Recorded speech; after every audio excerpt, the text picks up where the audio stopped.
Hi, and welcome to another episode of Rule of Carnage. This is where myself, Glenn Ford, a games designer and developer, have chats with this guy, Mike Hutchinson, also a games designer and developer, about developing and designing better miniatures games.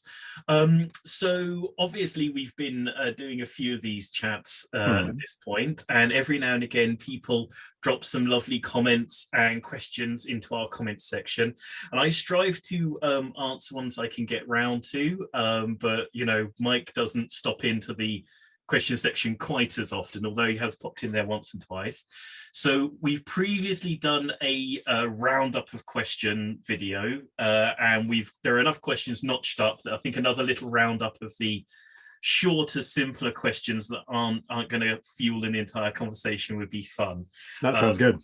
I've given answers to the majority of these. Mike hasn't necessarily, I think, heard the majority of them, so you might hit you with some unusual ones here.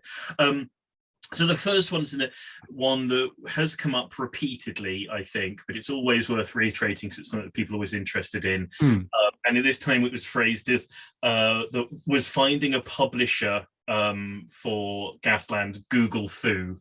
Or did you have a bit more of a process? I know this is something you've talked about quite a few times, but it's something that people want to hear. How did you go about tracking down a publisher, and how do you go about tracking down publishers when you track them down now?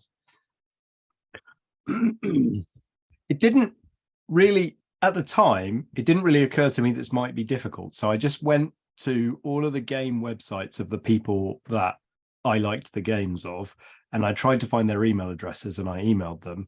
And particularly I emailed them to say, would you like an unsolicited submission? To which, of course, if they say anything, then it's now solicited. But I do know that it is, I think it might be increasingly difficult, even over the last 7 years, to track down people's email addresses because people have got a bit more touchy about it. But most places also have a postal address as well. So I think it was basically identifying somebody and then trying to get in contact with them, because I figured that would be the best way of doing it. I can't remember how many people I didn't hear back from.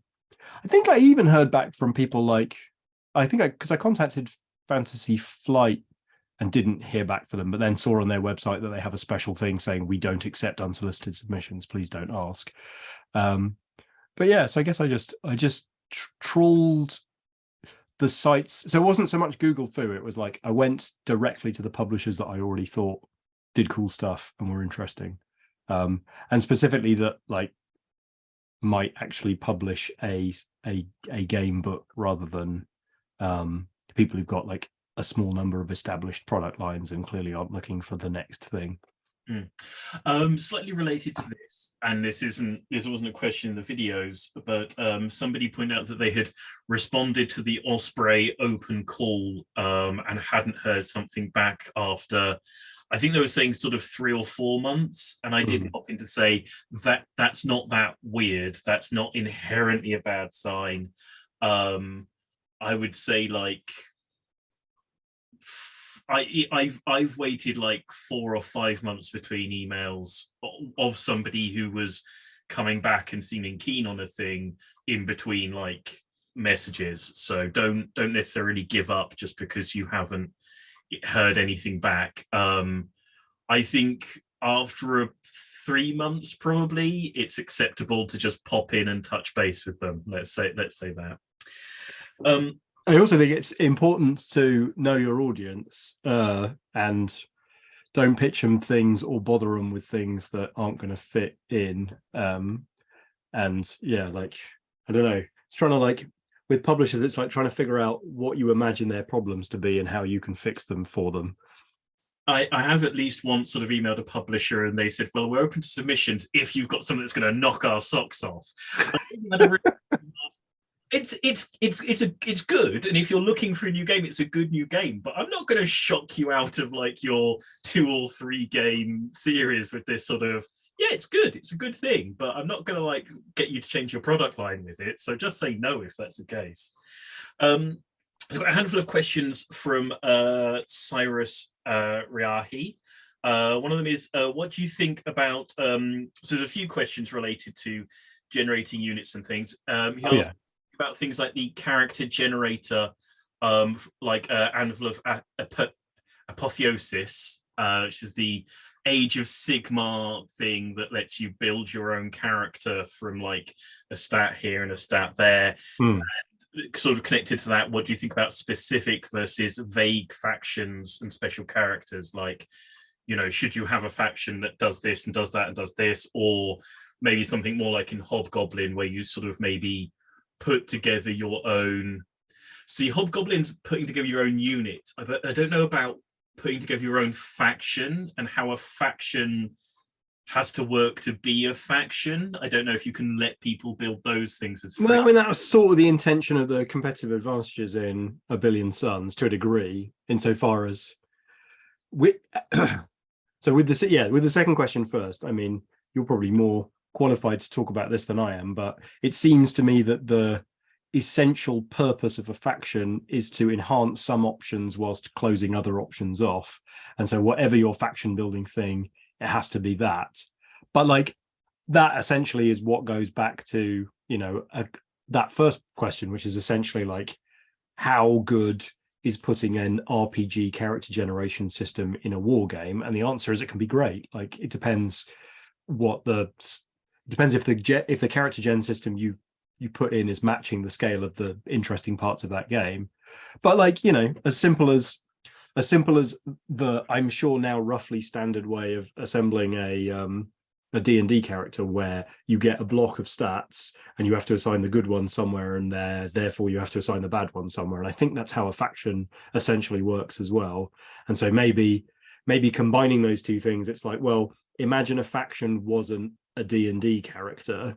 How would you assign the stats to the faction, and then what would you allow people to choose or disallow them to choose based on, aggression versus defense versus, tactical trickery versus movement trickery or something?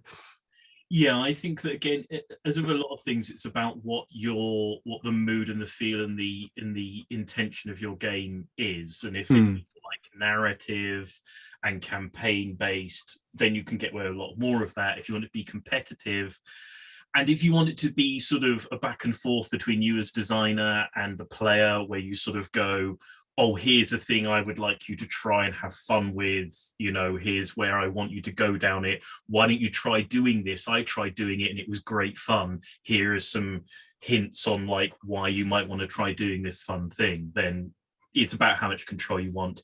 Although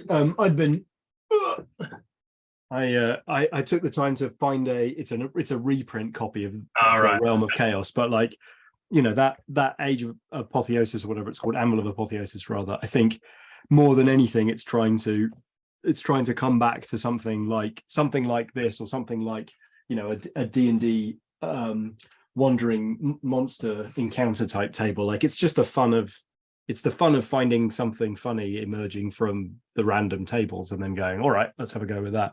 Well, it super reminded me of my answer to Cyrus's next question, which is, what's your favorite campaign system? Oh, yeah. And when I looked at the Anvil of Apotheosis, it super reminded me of Path to Glory, which is probably my favorite of campaign system, and is the thing that I've written many sort of fan. Now, you will have to inform the gentle listener which one you mean, because Age of Sigmar in second edition reintroduced that term to describe something which is different. I mean, the original Path to Glory from White Dwarf back in, I'm going to say 6th edition Warhammer. It was around the ballpark at that time. And it was a campaign. What's that, early 2000s? Yeah, it feels it's in that ballpark. And it was a campaign system where you started off with like a little chaos hero. And as you did things, so if you killed an enemy in single combat, you got additional weapon skill, or if you sort of dispelled a spell with the base dispel dice you had, you got like a mark of Tzeentch and became a wizard. And so the things you did were very, very narratively linked to the upgrades you got. And I always really loved that. And that was one of those first things I was like, yeah, that's a campaign system should do that. It should let you get really crunchy and go, I did exactly this specific thing that unlocks this specific thing, rather than I bash 4 people's heads, I get 9 experience, I can buy whatever I like from this thing. I bashed someone's head with a hammer, that made me better at shooting a bow. That's fine. Yeah. What's your favorite campaign system, if you have one then? I guess the thing that I probably played the most of and became very, I don't know, like very involved with is the original Necromunda system. And so I've got a lot of Necromunda gangs that went through that process. And I, at the time, was both a role player and a miniature player. So all of that love of the campaign system like snuck off into playing, like, I can't remember what system we used. It must have been a Wafrup Drift, but I've got character sheets that we made for Necromunda gang characters rather in some kind of campaign that I ran. So yeah, that must have been the one that caught my attention. And I think it was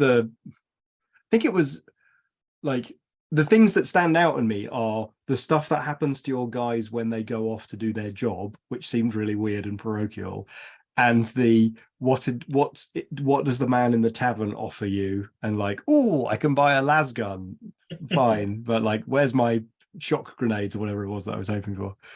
And then always, of course, with like the heavy at the back who spent all game shooting his heavy bolter getting a weapon skill upgrade, because it just always happens. So there's a couple of questions about rule books. So Cyrus asked about good and bad rule books, and we also had Mr. Ligonator asking what's your favorite rule book of all time. And also Cyrus and a couple of other people have asked about rule book presentation and aesthetics.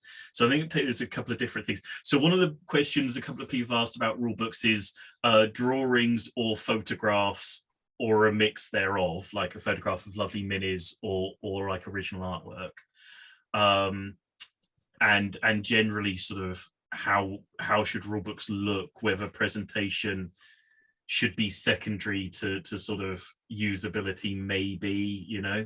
Yeah, I mean, I'm quite old-fashioned on the artwork photos thing. I like a little bit of artwork and plenty of miniatures. And I'm very willing to accept some, you know, extremely boring layout, provided where things are where I expect them go, you know, to be. I'm not.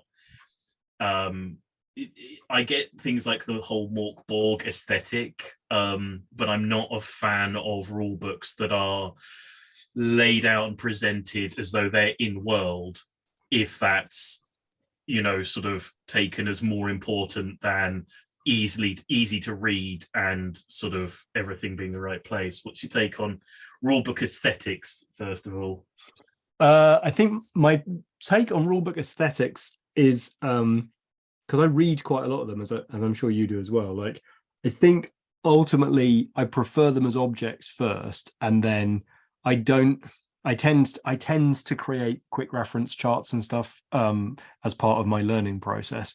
So I guess I probably don't end up referring back to rule books that often, such that if they're slightly more irritating from a utility point of view, but way more immersive from a narrative point of view, I think that's the place I would prefer them to be to get me excited. And then I think on the like illustrations versus photos, I was really struck. We don't normally criticize people on this podcast, but I was reading Sword and Spear by Great Escape Games, which is a really interesting rank and flank mass battle system, and it has lots of lovely painted miniatures, both 15mm and 28mm from lots of lovely manufacturers. But they only had one full color illustration for the front cover, which they repeat later in the rule book, and just like two little illustrations of like two guys that pop up as the sort of, you know, commentators on the rule. And so you've got these three illustrations and they're repeated several times. And for me, that really lessens the impact. And it makes the rule book more, it just calls attention to itself. But the miniatures are nice, and that makes me excited and wants to paint, you know, little, you know, phalanxes of 15mm Romans or whatever. And I think that's what's good about like the right level of miniatures is inspirational to like just open your paint box immediately and start modeling. But and so like, for example, going in the other direction, Maltborg is one example, but Relic Blade's another example where there's no miniatures at all in the book, and so it's more like reading I don't know, it's almost like reading a video game rule book or something. And so I find that Relic Blade, I adore the layout and the look of that, but there's something about the hobby aspect that it doesn't just draw me. I want there to be some full color section in the middle, so I can be like, oh yeah, and I need to paint it like this, and I need to paint it like that. So I think you've got to have a mixture of the two, but I do think the art is phenomenally important, and the difference between good art and good illustration and bad illustration, I think is shockingly important. I feel like the idea of physically reading a video game rulebook is probably showing our collective ages there. Yeah, I know. And good and bad rulebooks. I agree. I don't like rubbishing things too much in this channel, and my standby of a bad rulebook is at least one that I've mentioned once or twice, and it's, I think, acceptable because it's no longer the main one. But the original rulebook for Carnival is, I would say, a masterclass in bad in what not to do. Yeah, bad rules and bad rule books. As for good rule books, I keep thinking about this, and it's one of those tough ones where you know, when a rule book is bad, you know, you it never stands out. Yeah, when it's good, you barely notice it. Just because I was rereading it recently, I like the 7TV set of rule books. It's really 3 separate sort of softback pamphlet-y things, but they are very nicely laid out with what I feel like is the correct amount of background for me personally. Mm-hmm. They set a specific sort of world up, and they don't necessarily go into it that much, and the rules are elegantly laid out, and they're rules that repeatedly excite me to play them. So I think that's probably my favorite rule book at the moment. Do you have a favorite and a least favorite rule book?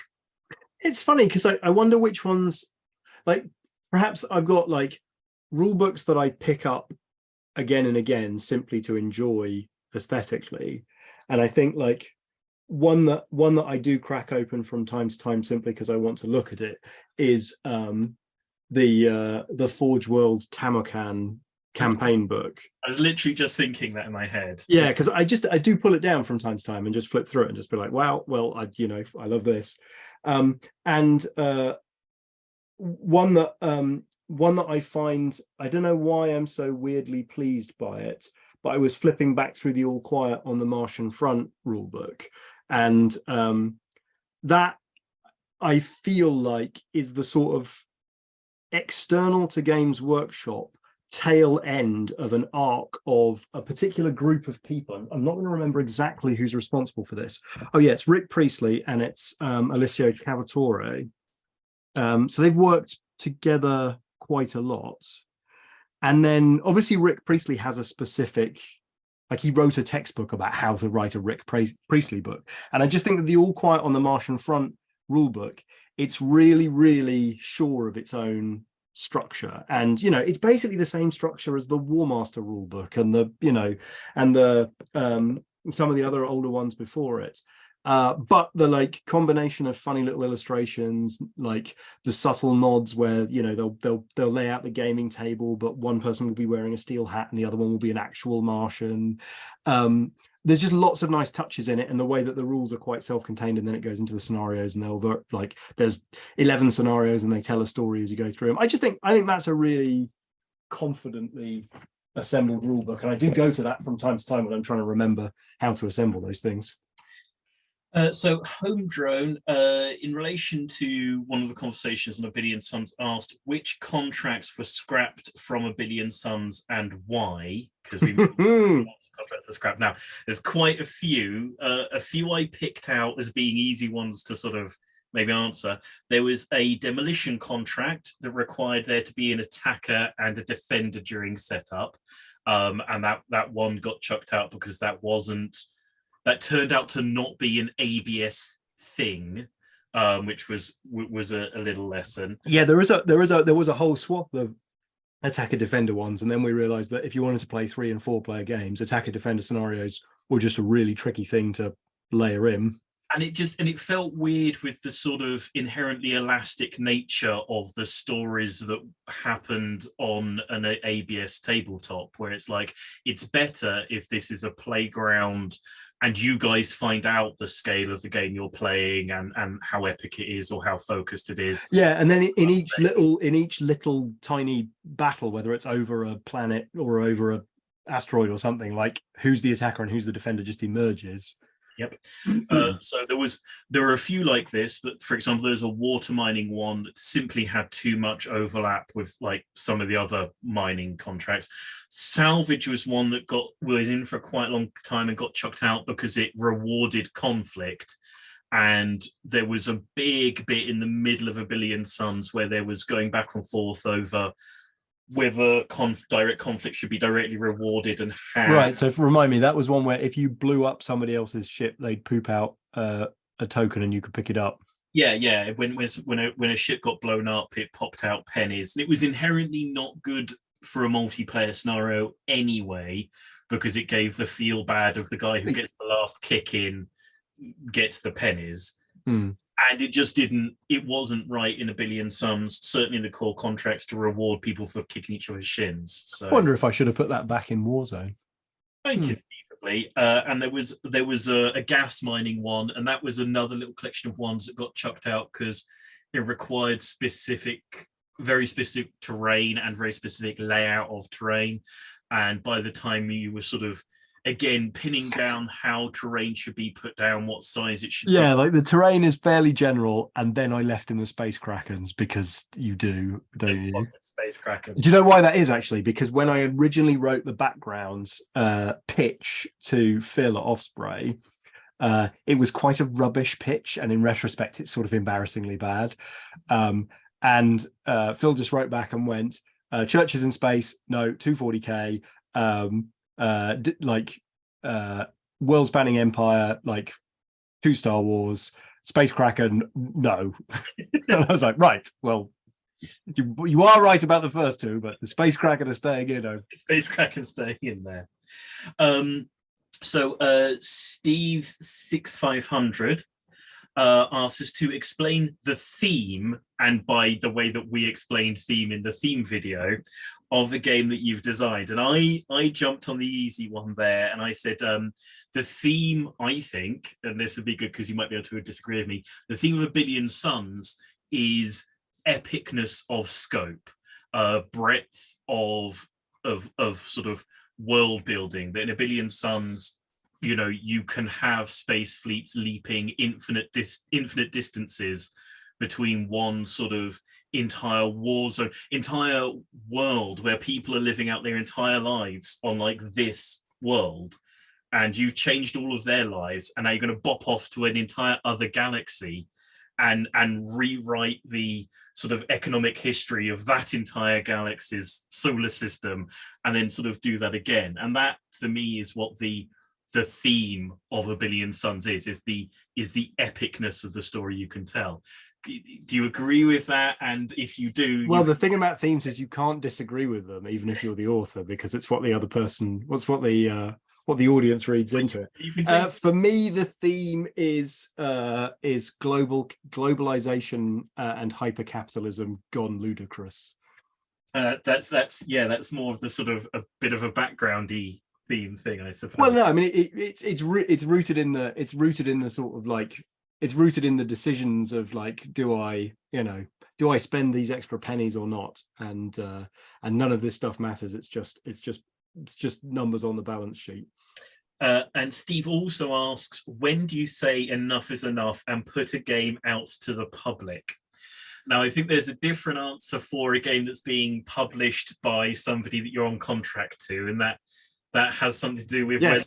The answer is the deadline has passed 3 months ago. It's time to just hand it in. Yeah, when they come and they break your fingers to get it out of your hands and start threatening legal action. For other things, for I don't know, for development, because it's getting it out to the public and then there's sort of getting it out for public consumption where somebody's going to have to pay for it as a finished product. And obviously there is the self-publishing element of, you know, you've put things out there without having a deadline over your head. I certainly have. So for me, as soon as something isn't embarrassing, I want to start showing it to other people, and when it won't just, you know, just confuse and upset and waste their time. I suppose that's a big thing. As soon as it won't waste someone's time to look at it, then I will show it to other people, and as many other people as I can. And the time when I'm willing to put something up as an at least sort of at this stage finished product is once it's gone through at least like 10 play tests where nothing fell off, where nothing went, you know. Once I've got to that point, it's like, okay, I'm not maybe going to charge money for it, but I'll put it up and say this is a finished product, or a pay what you want thing. What's your take on those non-deadline-y sort of questions? I don't really have an answer, because even when it's non-deadline-y, I will invent a deadline for myself. So the most recent thing I did there was the Billion Suns Warzone expansion. And so I invented a deadline for myself, which is, wouldn't it be cool if exactly a year after the game came out, the Warzone came out? Because if it was longer than that, like, maybe I'm dragging my heels. And by that logic, I should have the, what's it called? The Fringe contracts ready to go in February, which I'm probably not going to manage because we've got a couple of other projects on the go at the moment. But I have a piece of paper on my wall over there in the mists of the green screen where I make up deadlines for myself, and that's how I do it. We've got more questions, but this conversation has rolled on to an acceptable period at which to put a little break there. So we're going to sign off on this conversation. On the next conversation, we will continue to answer your splendid and delightful questions and converse about other things. If you've watched through to this point and you have your own questions and you'd like to see them pop up on a future roundup video, or at least just have me ballpark something and, you know, and say it to you, drop a question into the comment section here. If you'd like an even more immediate response, you can always drop a question into our Discord, because there is a Rule of Carnage Discord server, links to which will be somewhere in some direction in relation to this video that you are watching or podcast that you are listening to. Look us all up on social media, but for now I think it's going to be thank you and goodbye. So thank you and goodbye from this episode of Rule of Carnage. See you next week.